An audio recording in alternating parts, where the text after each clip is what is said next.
Hello everyone. So in today's video, we will continue our discussion on the four basic concepts of mathematics. And what are those? So again, in our previous video, we already discussed that the four basic concepts of mathematics are the sets, relations, functions, and the binary functions. So since we are already done discussing about sets, we will now discuss the three remaining one, the relations, functions, and the binary functions. So to start with, so we have relation, which is the second basic concept of mathematics. So accordingly, a relation is a rule that pairs each element in one set called the domain with one or more elements from a second set called the range, and it creates a set of ordered pairs. So again, the rule that we use in anything from a set and it is being paired with another set is the so-called relation. So say for example, so we have this one, the regular holidays or events that we celebrate usually in the Philippines, and its relation to the month and date that or the time that it is being celebrated. So let's have the New Year's Day. So we usually celebrate New Year's Day to January 1. So there is a relation already because we pair New Year's Day to the date which is January 1. So we also have this one, Labor Day. So Labor Day, we usually celebrate this one on May 1. Independence Day on June 12. Bonifacio Day in November 30. And Rizal Day on December 30. So ano ito? So again, ang relation is the rule that we use when pairing a set to another set. So say for example, so we have regular holidays in the Philippines. We pair that one to the month and date it is being celebrated. So that there's already a relation in that. And we call this first part or the left part or the left column as the domain, and the right column or the second column as the range. So again, kapag may domain, may range, yan ay, or kumbaga, nire-relate natin yung domain to the range, that is already a relation. And again, anong pangalawang description nun para maging isang relation? Again, it creates a set of ordered pairs. So we have this one. So kanina, yung nasa table, first column, andun yung New Year's Day, Labor Day, Independence Day, Bonifacio Day, and the Rizal Day. Sa second column naman, yung related, nire-relate yung domain na part is yung January 1, May 1, June 12, November 30, and December 30. So again, pwede natin siyang isulat ng pagganito as set of ordered pairs. Again, ano nga yung ordered pairs? Meron siyang domain, mayroon siyang range. Kumbaga, X and Y na coordinates. So we have New Year's Day, January 1. So isang ordered pair na yan.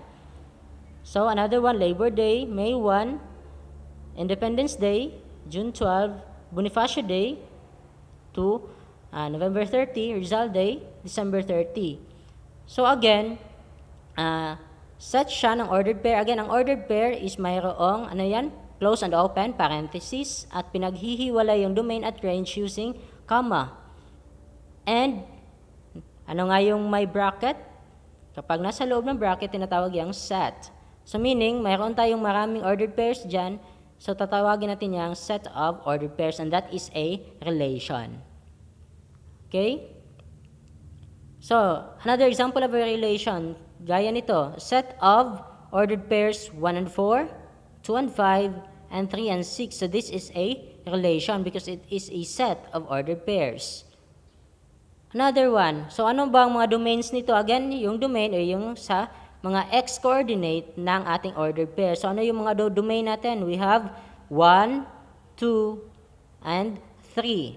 Dahil sila yung mga x-coordinates or ang ating domain sa relation natin ganyan. So we have the range for this one, for this relation, are 4, 5, and 6. So So again, this is a type of relation because it's a set of ordered pairs. Ngayon, sir, kung yung number 2 na example is a relation, bakit hindi relation itong number 3? Kasi kung titingnan natin, yung ginamit na symbol is not parenthesis. So again, you can only make or you can have a ordered pair when you use close and open parenthesis. Pero kung mapapansin natin sa example number 3, ginamit niya yung brackets. So it means that 2 and 3 is not an ordered pair. 4 and 5 is not an ordered pair. Kumbaga, dahil bracket, so ano yan? Yan ay set ng 2 and 3. Pwede na natin tawagin set of 4 and 5. So that is a set of sets. And again, mayroong isang relation pag ang set is isang set ng ordered pairs. But in number 3, that is not a set of ordered pairs, that is a set of sets. And a set of sets is not a relation. So, meron tayong types of relation. Again, yung relation is the method or the rule we used when pairing one set into another set. Okay? And we have types of relation. We have one-to-one relation. We also have many-to-one relation. And the one-to-many relation. So, let's try to have some examples. Ang one-to-one relation. So, in our illustration, so we have set A, or kung yung unang pabilog is we have A, B, C, D. So, isang unang set natin yan. Pangalawa is itong, it's nasa right side. We have 1, 2, and 3. Now, when we relate A to 1, B to 2, C to 3, and even D to 4, at walang ibang relations A patungo sa ibang elements ng set B, so ibig sabihin that is a one-to-one relation. Kapag yung isang element from domain matches or maps to one element in the range. So, we have this one. Okay? For example, it is a set of, when we put that into an ordered pair, so we have A maps to 1, or the set of, or the ordered pair A1. Another ordered pair, we have B2, and another ordered pair C3. So meaning, si A is hindi na nakipag-relate kay 2, hindi na nakipag-relate kay 3. Soon as to B, si kay B, hindi rin siya nakig-relate kay 1. Kumbaga, B is just for 2, and C is just for 3. And that is a so-called one-to-one relation. Yung hindi na naghahanap pa ng iba. Okay, next one. We also have many-to-one relation. Ano itong many-to-one relation? Again, ngayon, kung kanina yung one-to-one, si A maps only to 1, B maps only to 2, and also 3 maps only to D, or C maps only to 3. Ngayon, si A nakipag-map kay 1 or relates to 1, B also maps to 1. Ngayon, from that set or the domain part, dalawa sa kanila ang nakig-map or nakig-relate or being related paired to only one element in the range. So A at B ay paired sa only one element which is 1. Ngayon, si C nakig-relate kay 3. So, pag ganyang relation, for example, in the domain, may isa, ay may dalawa or higit pang elements that is being paired to single element in the range, and that is so-called many-to-one relation. Okay? Kung kanina, yung one-to-one, ngayon meron tayong many-to-one. From domain, maraming element na pinipair sa iisang element sa range part. Okay? Nakuha? Okay, next one. Okay? So we have A maps to 1, another one, B also maps to 1. So nagiging many to 1 na siya. C maps to 3. So, ang tawag sa relation na yan is many-to-one relation. Okay, next one. We have one-to-many relation. What is this? Okay, kung kanina, dalawa o higit pang elements from the domain is being paired to only one element into the range part.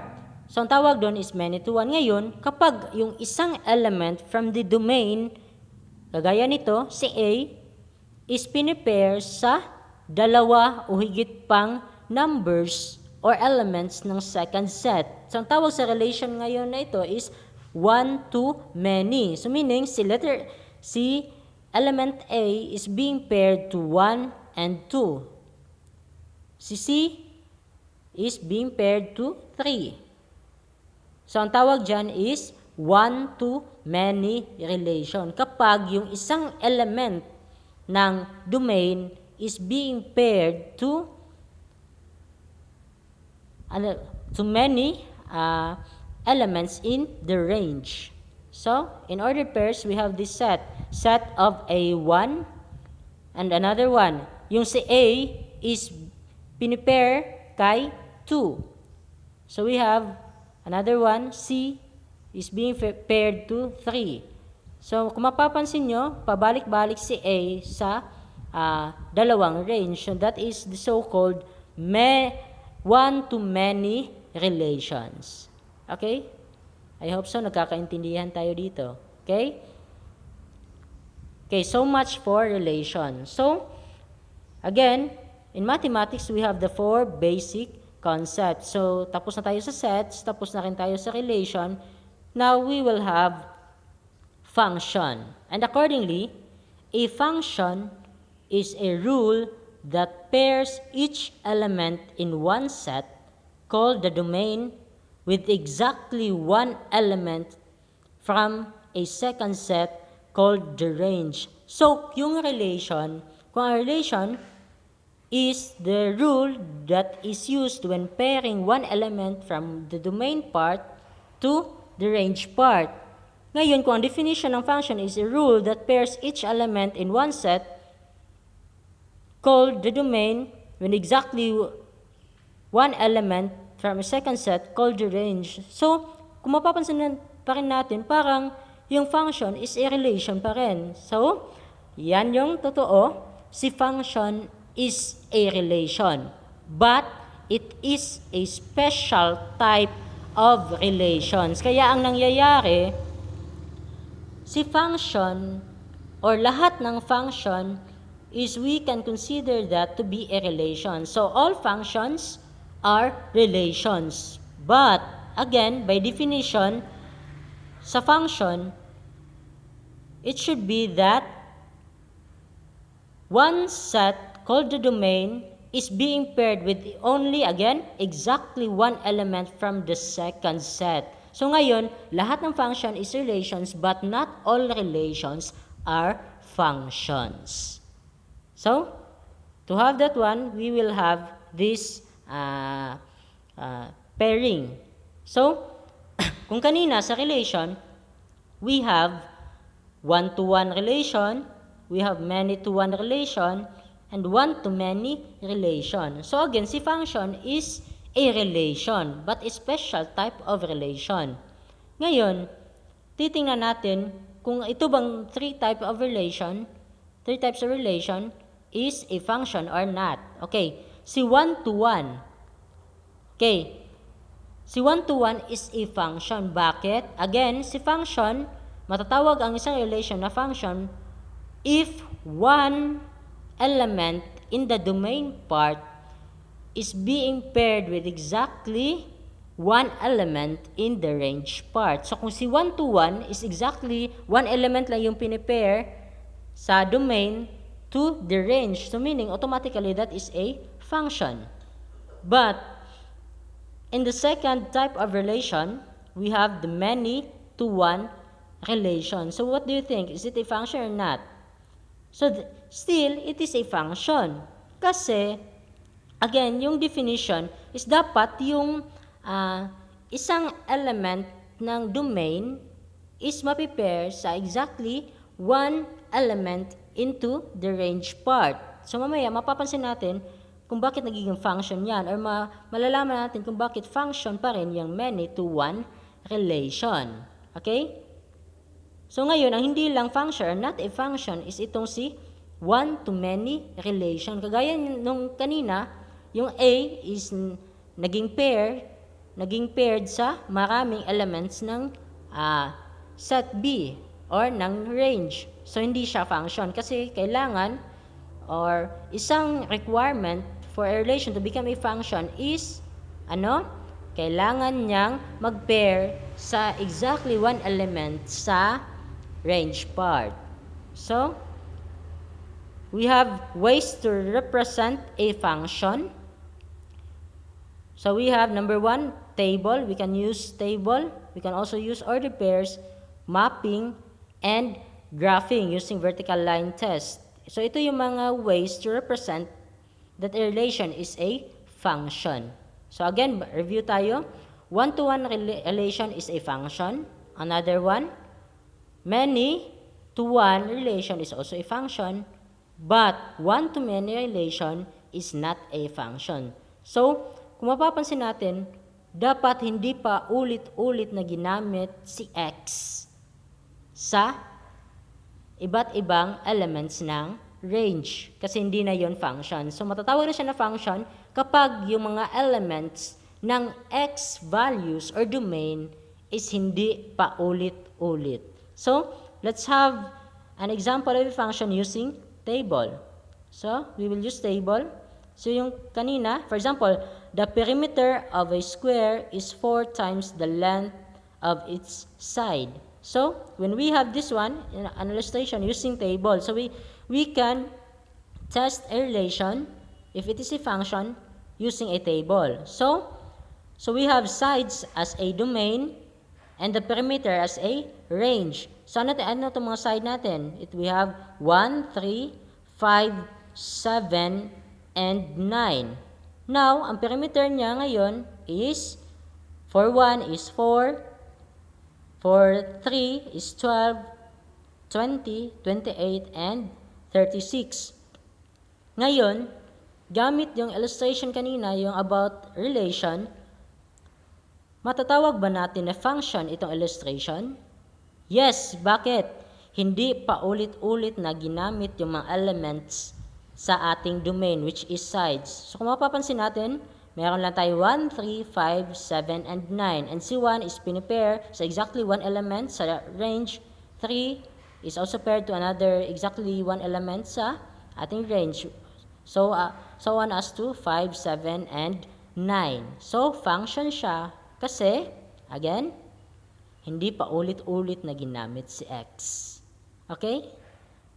So, that is representing a function using a table. So, we can also represent a function using ordered pairs, yung kagaya kanina.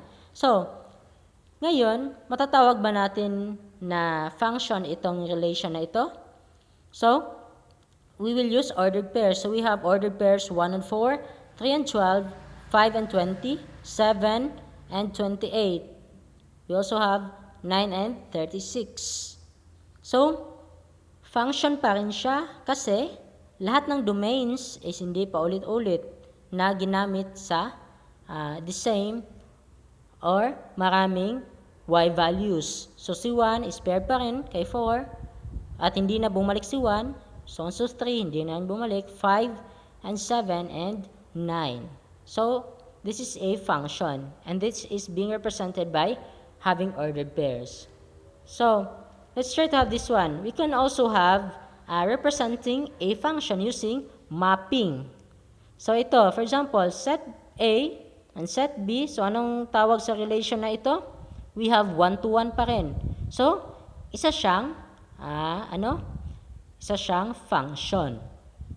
So, kaya i-represent ni map yung function using mga ganitong illustration. So, si 1 is being mapped to 4, 3 maps to 12, 5 maps to 20, 7 maps to 28, and 9 maps to 36. Hindi na nagmap si 1 sa iba pang numbers sa second set. So another one, we have this one,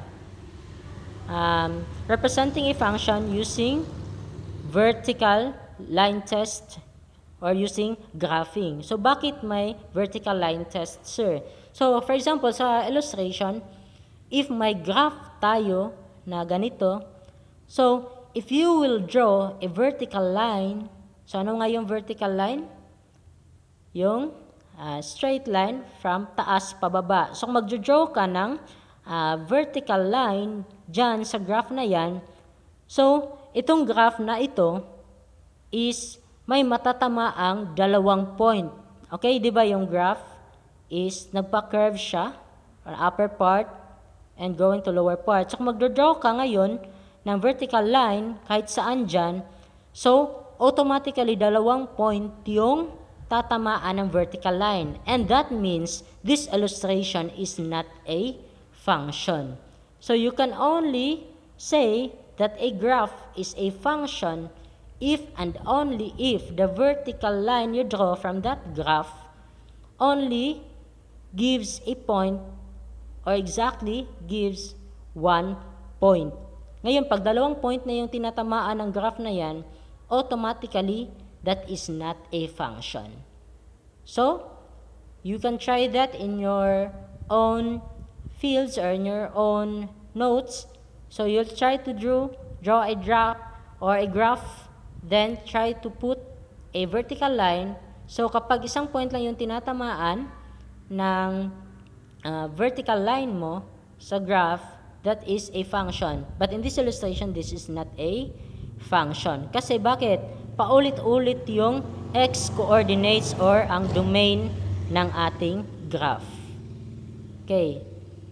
So much for the functions. So we already done with sets, relations, and functions. So we are now down to binary function. So what is a binary function? Accordingly, a binary function or binary operation on a set is a calculation involving two elements of the set to produce another element of the set.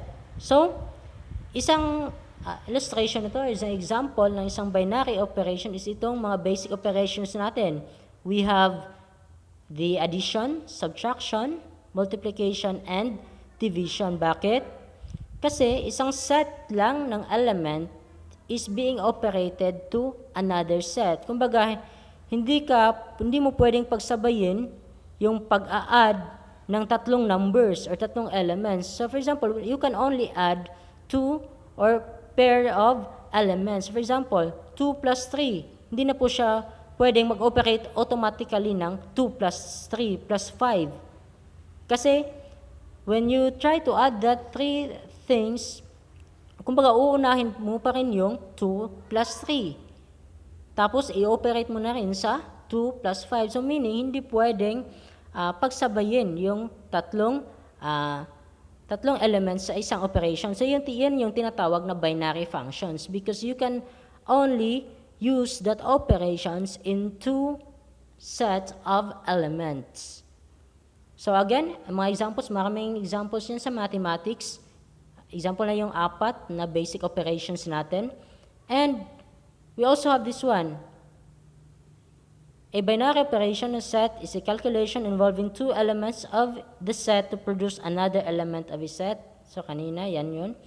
So for instance, a new math binary operation using the symbol, yung asterisk, is defined to be. So kung mayroong another definition ng ating binary operation. So again, yung 4 is typically defined na yon na yung plus sign is idadagdag mo yung mga elements, yung divide is kumbaga i-divide mo rin, yung multiplication, multiply, and yung subtraction, yung pagkukunan mo yung number na nauna. So dito, for instance, in your binary operations, kumbaga bagong binary operation to is defined to be that A operates to B. A binary operation of A and B is just equal to 3A plus B. So, kumbaga, kung meron daw tayong operation na ganito, if we have A is being operated to B, ang mangyayari, i-multiply mo si A ng 3. Tapos, i-add mo yung value ng B. where A and B are real numbers. So, let's try to have examples on that. So, kung ganun yung definition ng binary operation na yan, so we will try to compute the binary operation of 4 and 3, 3 and 4.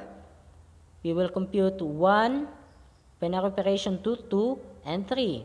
And compute 1 binary operation 2 times 3. So, we will have the 4 binary operation 3. So, we have, ano mangyayari doon? 3A plus B. So, mangyayari, yung 4 is considered to be yung A, yung 3 is considered to be yung B. Ngayon, ano mangyayari doon? I-multiply mo si A sa 3, then i-add mo si B. Ngayon, mangyayari, yung 4, which is A, is multiply mo sa 3. I-add mo ngayon yung number 3, which is B. So, mangyayari, 3 times 4 plus 3, and that is 12 plus 3, and that is 15. So, again, we will try to test if that binary operation, which is being defined as 3A plus B, is commutative ba siya? Ano yung commutative, sir? Again, ang operation is commutative kapag regardless of order, same pa rin yung result. For example, sa addition, if we add 3 plus 2, di ba, result niyan is 5. Ngayon, matatawag siya na commutative ang addition kapag babaliktarin natin yung number. So, if, for example, we have, kung kanina, 3 plus 2, which is 5, ngayon, babaliktarin natin yung 2 plus 3 na naman, and that is also 5. So, ngayon, 3 plus 2 is 5, and 2 plus 3 is 5. So, meaning, same pa rin yung result kahit binabaliktad-baliktad na yung mga numbers. So, automatically, addition is commutative. So, if we will try also that in multiplication, if we have 3 times 2, that is 6. Ngayon, pag baliktarin natin yung 2 times 3, that is 6 pa rin. So, automatically, si multiplication is commutative. Kasi kapag baliktarin mo yung mga numbers at i-operate mo with the same operation, same pa rin yung result. So, sa apat, yung basic operations natin, which is addition, subtraction, multiplication, and division, dalawa sa kanila ang commutative. Kasi kahit pagbabalik-tarin mo yung mga numbers, same pa rin yung result. So, kanina,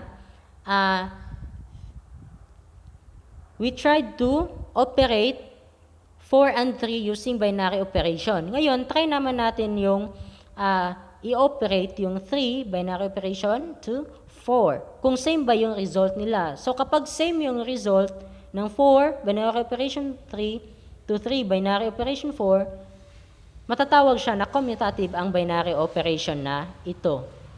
So, let's try to have. So, di ba? Kung kanina, yung result niyan is 15.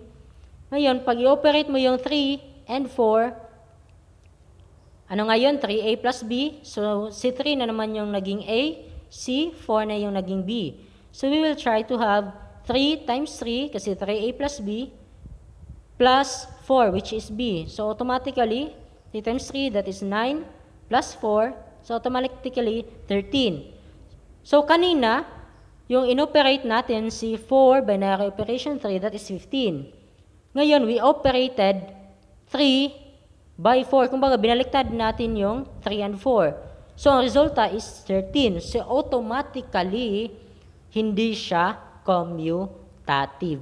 Kasi, regardless of order, ano nga yung commutativity? Regardless of order, kapag inoperate mo with the same operation, dapat same lang yung result. Ngayon, hindi sila same ng result. So, automatically, ang binary operation na 3A plus B is not commutative.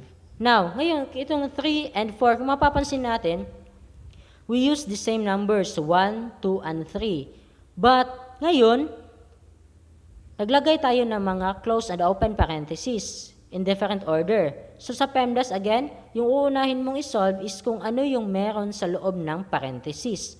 Ngayon, pareho nga yung number na ino-operate with the same operation, kaso yung groupings is magkaiba. So, 2 times 3, yung sa nauna. Ngayon, ang unang grupo sa number 4 is 1 and 2. Okay, tingnan natin. So, ngayon, ito yung tinatawag na test of associativity. So, matatawag na ang binary operation is associative if and only if, regardless of groupings. Again, kung kanina, regardless of order, same lang yung result. Ngayon, regardless of groupings. Ngayon, when we group 2 and 3, tapos sa number 4, we group 1 and 2, kung same lang yung result, pag-operate niyan mamaya, so automatic, yung binary operation is associative. So, we can have that in addition, subtraction, multiplication, division test. So, same sa, yung commutativity, multiplication lang din at addition yung commutative sa grupo ng basic operations. Ngayon, let's try to have the binary operation if associative ba siya. Again, regardless of groupings, same lang yung result. So, let's try to operate. Ngayon, sa PEMDAS, kailangan natin i-operate muna yung nasa loob ng parenthesis. So, we have 1. Ano nga yung binary operation? We have 2 times 3, yung sa nauna. Kaya, ang nangyayari, yung 2 kasi yung A, at si 3 yung B. So, ang definition ng binary operation, balikan natin, 3A plus B. So, 1 binary operation, yung parenthesis yung unahin. So, we will have 3 times 2, which is yung kanina, 3A. Kasi 2 yung A. Plus 3.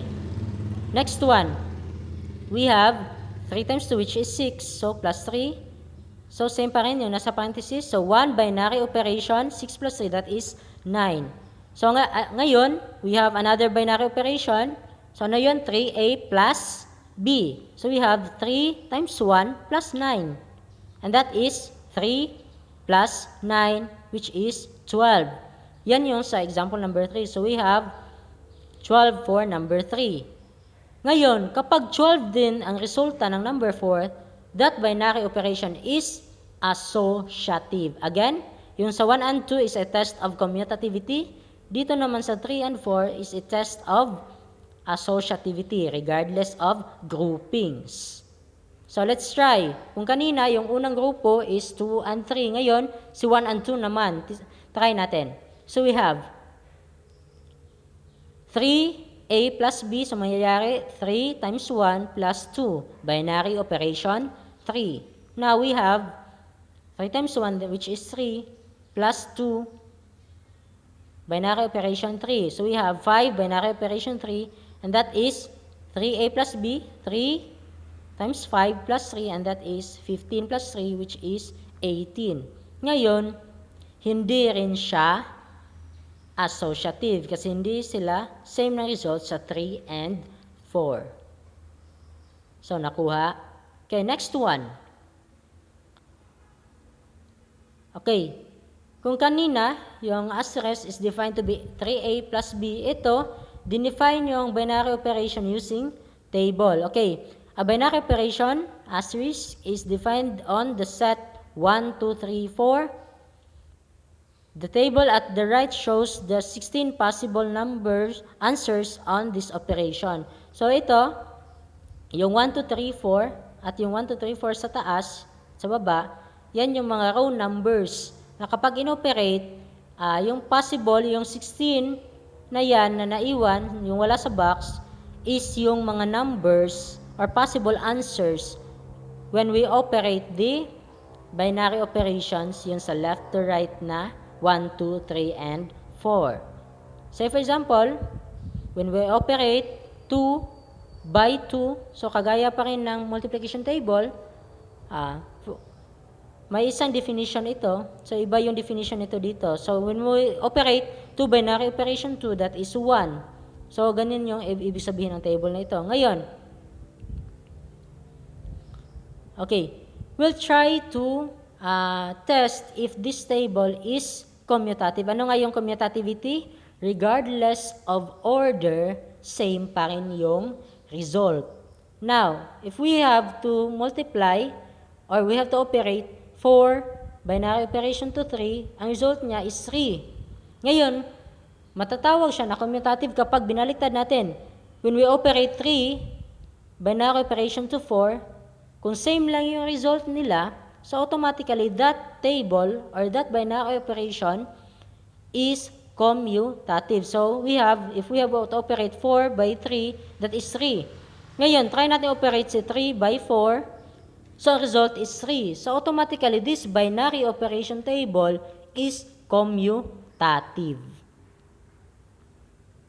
So, next one, the test of identity element. Again, ang identity element is kung kahit anong number na i-multiply is babalik sa sarili niya. So, the answer or the identity element for this table is 4. Bakit? Kapag si 1 is i-multiply mo kay 4, babalik siya sa 1. Ngayon, pag si 2, i-multiply mo kay 4 or i-operate mo kay 4, babalik siya kay 2. Kung si 3, i-operate mo kay 4, babalik siya kay 3. Okay? And if si 4, i-multiply mo kay 4, babalik siya sa 4. So, automatically, yung identity element ng table na ito is 4. Again, matatawag siya na identity element if and only if kahit anong number na i-multiply sa kanya is babalik sa original number. Okay? So, say for example, that one, pabaliktad mo, multiply mo kay 4, babalik siya sa sarili niyang number. So much for that discussion. Okay, thank you for watching. I hope you've learned something. Thank you.